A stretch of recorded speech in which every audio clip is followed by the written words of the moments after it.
Hello. So today is the start of learning how to use Desmos.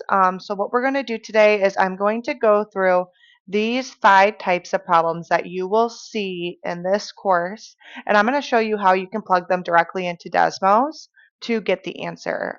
You'll see these problems on your module exams, you'll see it on your final exam, and then right after this video, you are going to solve 5 like problems like these in your questions.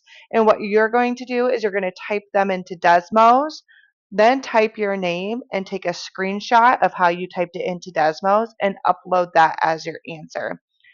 These assignments are going to be a must-do assignment. You have to submit these assignments to take the final. So make sure you are completing these assignments.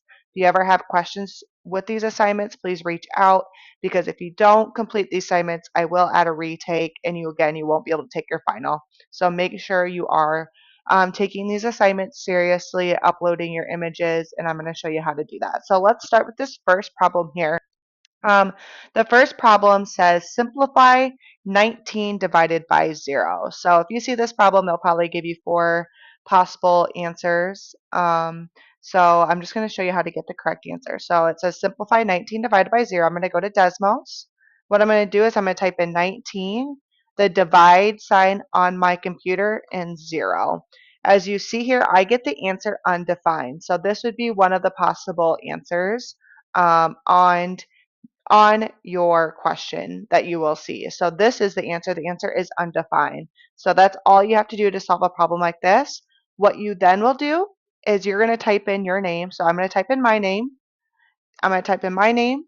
And after I do that, I'm going to go down to the snipping tool. If you don't have the snipping tool, you can type in to your Windows, pull it up, but I just need you to take a snip or a screenshot of it.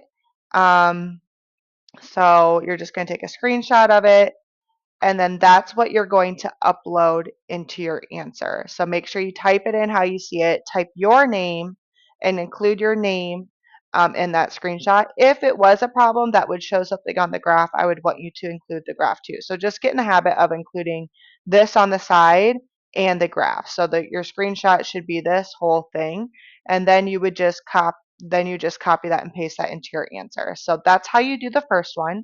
Let's look at the second one here. So the second one says add negative 48 plus parentheses negative 27. So I'm going to go to Desmos. I'm going to do that. So it was, let's go back. It was negative 48. So I'm going to type in negative 48, and then we're adding, and it was parentheses negative 27. Parentheses negative 27. So typing that in exactly how I see it, that's how you would type it into. It gave me the answer, which is negative 75. So using Desmos is a way to either double check my work or get the answer. So again, I would type in my name like this, screenshot this whole thing, and upload that as my answer. But this just shows you how to type things into Desmos to get the answer. Let's look at another problem you will see. Here's another one. It says solve parentheses 40 parentheses negative 45. What this means, if you see 2 numbers parentheses next to each other like this, it means it's being multiplied. So we're multiplying 40 times negative 45. So I'm going to go to Desmos and type that in here. It was 40 parentheses negative 45. And as you see here, it gave me the answer negative 1,800. So again, I'm just showing you how to use Desmos to help solve problems you are going to see in this course. Again, it gave me the answer. So out of the 4 possible answers, I would choose negative 1,800 because that's the correct one. Again, for your problems that you'll see after this video for this assignment, you just type in your name, screenshot the whole thing, and upload that as your answer. Let's go to the next one. It says simplify the expression. I'm going to zoom in here. It says 9 times 4, so the dot is indicating multiplication, so 9 times 4 minus 3. So when I plug this into Desmos, I'm going to have to change it a little bit, because when I go into Desmos, there's no dot I can use. So I just have to know it's multiplication. So another thing of multiplication is just doing parentheses next to it. So 9 times 4, This is the same thing as 9.4. They're both indicating multiplication, but in Desmos, we have to do the parentheses. If you have any questions on that, just reach out. And then it was subtracting 3. So by doing that, it gave me the answer of 33, which makes sense because 9 times 4 is 36, right? So then if I were to take 36 and subtract it by 3, I get 33. So that makes sense, right? Just plugging that in. And then again, type in your name, screenshot the whole left side and the graph and upload that as your answer for the problems you'll see after this video. Let's do another problem. The last problem that you will see in this assignment will be one similar to this. It says simplify the expression 8 to the second power minus 4 divided by 3. So I'll show you how to input this into Desmos. So 8 to the second power, I'm going to type in 8 on my keyboard, and then I'm going to go to the caret. That's the same, the symbol that's on the number 6. So I'm going to hit Shift 6, and it's going to caret up.